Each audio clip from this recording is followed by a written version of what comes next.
Welcome to another edition of Kent Hance, the best storyteller in Texas. You can find us on YouTube by searching Kent Hance, the best storyteller in Texas, and make sure you follow and subscribe to this podcast. Chancellor Hance, let's get started. Saying of the day. Saying of the day is from George Patton. General Patton, I used him last week and used him again this week. He said, if everyone is thinking alike, someone's not thinking. And I think he's probably right in that sometimes that happens to you when the boss thinks about something and everybody, they don't want to disagree with him. And everybody, yeah, that's a great idea. That's a great idea. And some of them knowing that it's a bad idea. But you just have to judge who the individual is you're dealing with, whether they take that personal or not. And if they do, then you're probably not going to make a change in it. I've always thought there's something wrong with the meeting that no one disagrees. Yeah. There's something wrong. I always try to find something to disagree or challenge the person with to at least have a conversation. Otherwise, you're wasting time. A couple of things today. Today, in the year 1812, had the War of 1812 with the British, kind of the Second Revolutionary War, what to do with Canada and the Northwest Territories of Michigan, Minnesota, Wisconsin, and even Indiana and Ohio. But on this day in 1812, Napoleon, the emperor of France, he had 600,000 troops in Poland, and he ordered them on this day to invade Russia. And it was the beginning of the end, followed up in 1815 when Waterloo came about, and he lost everything in what is now known as Belgium. But these people, he had 600,000, and he invaded the Soviet Union, which was Russia at the time.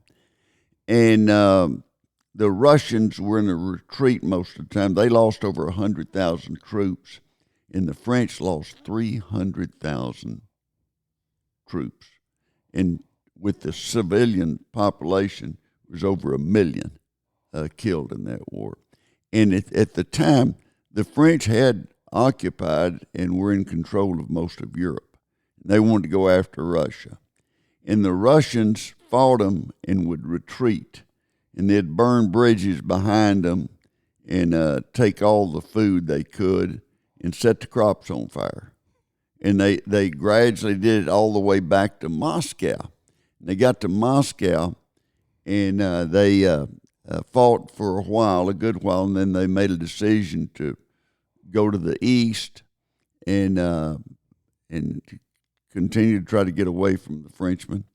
And they decided to take all the food with them they could, and they left all the liquor. So the French had finally conquered Moscow. They all got drunk but didn't have anything to eat. And by then it was September and coming up on October, and it started snowing. And so someone in the military for the French made the decision that they need to get back to France. And they did, and then the Russians came back in. But, when Hitler made the decision to invade Russia, the weather caught him. And you'd think it wasn't that far in between, is a little over a century, but someone should have thought through that. And someone should have been watching the calendar, and that they would burn those bridges in time that French could get all their soldiers across the rivers. The Russians were ready for them, and they'd fight hard for a few days, and had one battle, lost 70,000 soldiers on both sides total in one day. And so it was a deadly war, but it was some people forget history, and they'll make the same mistake. And thank goodness Hitler made the same mistake. But Russians were burning those bridges and running and setting up, fighting for a while, and that was their long-range strategy, to string it out until the weather would get them. And, you get food for 600,000 troops. I mean, that's a big business right there. And the communication was such that, you got a letter and maybe it'd get delivered in a week, that someone on a pony would ride hard and maybe get delivered to the general in a week, and they could make a decision from the letter. But you did not have instant communication. And French and Napoleon finally lost Waterloo in 1815, but he started going downhill in 1812 when he decided to invade Russia. That was the first domino to fall for him. It was, and it was kind of crazy. You look back on it now, and he should have realized that they had some problems, and you keep chasing them, and then when you catch them, they've depleted everything in that city or in that area, and so then you've got to march back, and there's nothing left where you march back, and they had a lot of people starved to death. So it was just kind of crazy not paying attention to history. But, you know, the War of 1812, the United States, the British took the Capitol, took the White House. Dolly Madison was there, and she made sure that one of the things she saved was her portrait. I always liked that little history note. Be sure and get my picture, boys. You know, as they loaded up wagons and trying to escape and get out, and they wanted she wanted to make sure they kept her portrait, and it's still there. That's funny. Last week, you know, lots of times you go through security and they'll ask you, you know, something about the question, and you've got a bag, and is there anything dangerous in here? In Pittsburgh, they ask a guy, is there anything dangerous in there? And he said, well, I've got an old grenade, but it's inept. And they said, we don't allow grenades. You know, now why would someone think that you could sneak a grenade through in a baggage claim? I don't know. And he had to take it back to his car. It's a wonder. I guess if you're representing him, you'd have to claim insanity or something like that he thinks an inept grenade would still be okay on the plane. If you ask people on the plane to vote on that, I think it'd be 100% would be against him. But I don't know. In today's world, you might find a few that. Oh yeah, that's okay with me. That doesn't bother me. It does make you wonder, how does someone become so oblivious to rules, standards, behaviors that they didn't even think that a grenade would be an issue? Yeah, that they just put it in the bag, you know. Yeah. It won't work. So, you know, we'll just tell them, don't worry about it. You know, it's inept. Is this guy, do you know, I didn't see the whole story. Is he going to be charged with something? I don't know. I didn't read that part of it. It said that he was apprehended. So yeah. I would think that he probably would be. A grenade. I've had friends that every once in a while, they'll go hunting and then they'll leave a pistol in a bag or something. 2 or 3 months later, they'll, you know, pack the bag with other stuff, and then they get caught. I think that happened to Barry Switzer. Yeah. Barry Switzer. He had when he was coach of the Cowboys. Yeah, had a loaded gun. Had a loaded gun. And it's what? And then they said, "Oh, I forgot about that. Here, let me take it out." They put the cuffs on you. Yeah, as big as Coach Switzer's personality was, he wasn't getting away with that. Oh one, no, sure. Not at all. Did you see about Americans and vacations? It's that time of year. You know, we get the average American gets 12 vacation days. So that's a little over 2 weeks, and that you have of working days. And 53% of the public does not use the full vacation. They don't use the 12 days. Now, Japan has 11 days. They have less than us, but they use it. They all use it. And the Japanese, I looked at that, they like to take long days off. They'll take a Friday and a Monday, you know, and that'll be 2 of their days, and they'll have a little. They don't take the whole 11 over a period of time. The French have 29. You know, I mean, I had a brother-in-law and sister-in-law, they lived in Paris for a while, and they said, if you get something that breaks in August or something, you're just stuck because, you know, almost everyone's on vacation. And there was a study made about that, having 29 days, and 69% of the French thought that was not enough. They wanted more. And no wonder they don't excel in their economy as well as we do. capitalism's kind of limps along in France. But the people, there's some people that vacation to them is, they love their work, and so they don't want to be gone too long and miss out on what's happening. But everybody needs a vacation every once in a while. It almost seems like the Europeans like a birthright to take the month of August off, and not do anything. But I don't know. We're Americans, so we get to work. I just amazed though. Almost 70% of the people said that's not enough. 29 days. 29 days, that's 5 weeks, almost 6 weeks that you wouldn't be working. And I think they realize, so, that's. What's the most time you've taken away from the office at a stretch? Probably 6 days. Mm-hmm. My friend Paul Foster got married in Mexico, and it was, they had a party every morning, had a breakfast.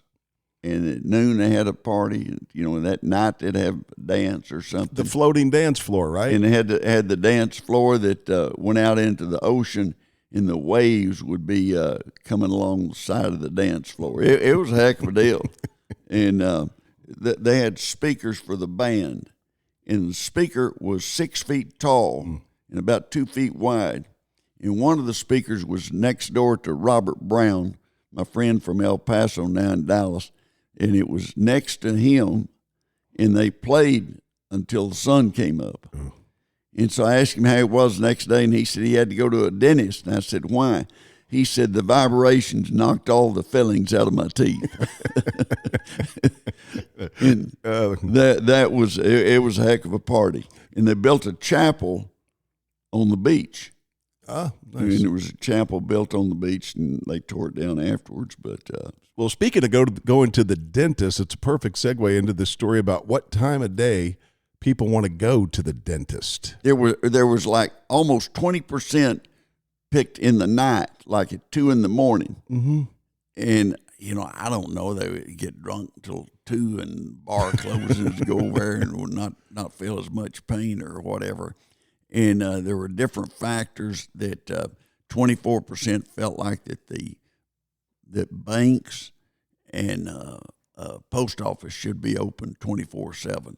Well, most banks, you do your banking online, right? And so they pretty well are. At one time, drive-in banks were big, and they just have one of the Lubbock banks claimed they had more drive-in banks than any other bank in Texas. Mm-hmm. And of course, once everybody started working on the internet and everything, that changed, and so you saw those things turned into parking lots, and you have a few drive-in windows, but not many compared to what it used to be. It's like phone booth. Yeah, you can't find a phone booth in any airport or anything like that because everybody's got a phone. They don't need a phone booth. Times change, and every business, no matter how successful you are, you better be on top of what's happening.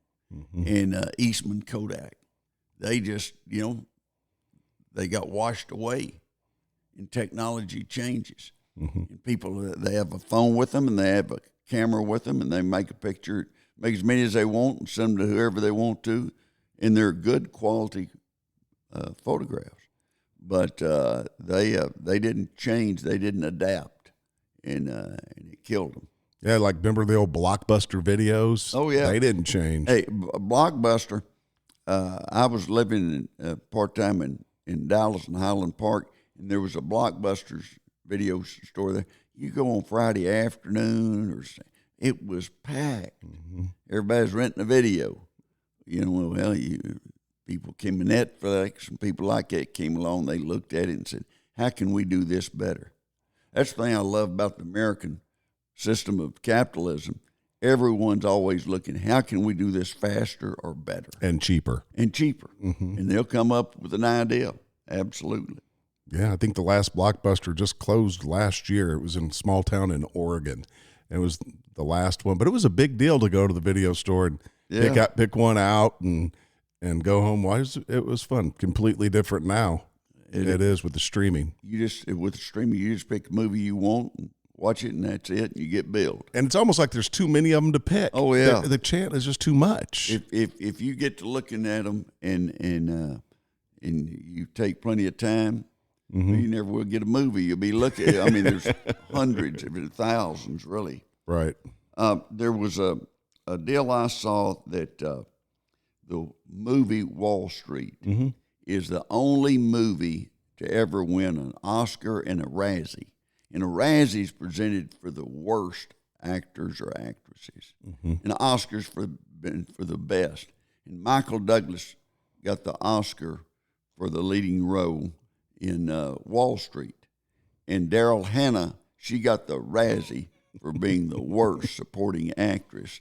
And so it's pretty unusual for one movie to get the best and the worst. Gordon Gekko, what a character he played, Michael Douglas. That movie's still good today. Times have changed, but it's still good. Coffee mugs, pretty simple purpose. They've got one thing. They hold your coffee, they keep it warm, and you drink it, but some are being recalled. There was one brand, they recalled 580,000 coffee mugs. And the problem was they would break if you poured something hot in there. Now, who would have thought of that they need to check that out? And that they had 56 injuries that were reported, and some of them required stitches. Glass would break, or somebody would get burned or something like that. And they had to do a full recall, 580,000 coffee mugs. And talking about a very easy, cheap, quick testing, all you had to do is pour coffee into it to find out if it worked. Right? How's it working? It looks like it broke, Boss, I think we need to go back to the drawing board on this one. Yeah, absolutely. Amazon, trying to be environmentally clean, came out this week and said no more air pillows in what they're sending. They're going to use recycled paper and try to. I don't know, recycled paper will save something from being pitched and fall on the ground as well as the air pillow. But it's plastic. The air pillow's plastic, and they say it's work. I always liked the air pillows so I could stamp on them. There's something in those air bubbles. Yeah, You get an air bubble, a little kid, and it'll keep them occupied for an hour. Anything except those packing peanuts, those styrofoam pelts that are in. Oh, you can't. You open up a package. I don't care how careful you are. You still end up with 20 of them on the floor. They go everywhere. That and the Christmas cards that have little glitter in them. Oh, yeah. And I hate those. I want to write at people, don't send me a Christmas card with the glitter in it. It gets all over you. Yeah. Slacks, it gets all over you. Coat. Yeah, like St. Patrick's Day, you're still finding glitter from the Christmas card. Yeah. I'm with you. I wish they'd quit making them. They should. It's everywhere. In New Zealand, a woman filed a lawsuit against her boyfriend, and he was supposed to pick her up and take her to the airport. And he overslept, and he missed, and she missed her plane, and it cost her a bunch of money. She sued him. Really? And the judge ruled that she did not have a case, that was part of a relationship, and she'd have to have some kind of contract, and she didn't have. And the end of the story did point out that they are no longer a couple. It can't be relied upon. I can just see that, you're dating somebody and they sue you. That would slow your enthusiasm, I would think. Also, there was another case where a stupid criminal, he had 4 cans of Modelo, and he'd walked out of a convenience store, and the clerk stopped him and said, look, you didn't pay for that. If you'll pay for it or take it back and put it on the shelf, I'm not going to call the police. And the guy said, I'd rather go to jail than take it back. And they said, okay. They called the police. Police came and got him, put him in jail. Now, in some cities where the district attorney doesn't prosecute, like in some cities, California, I believe it's $1,000 or less that they won't prosecute you on. I think Dallas was $750 one time, and so you wouldn't have a problem on that. I still think that you got to prosecute, and that people got to know that if you steal, you're going to have consequences. I agree. Otherwise, you don't have any law and order. Chancellor, would you like to wrap up this episode with reminding everybody what our saying of the day is? Saying of the day was from General George Patton. He said, if everyone is thinking alike, then someone's not thinking. There's probably several not thinking. George Patton.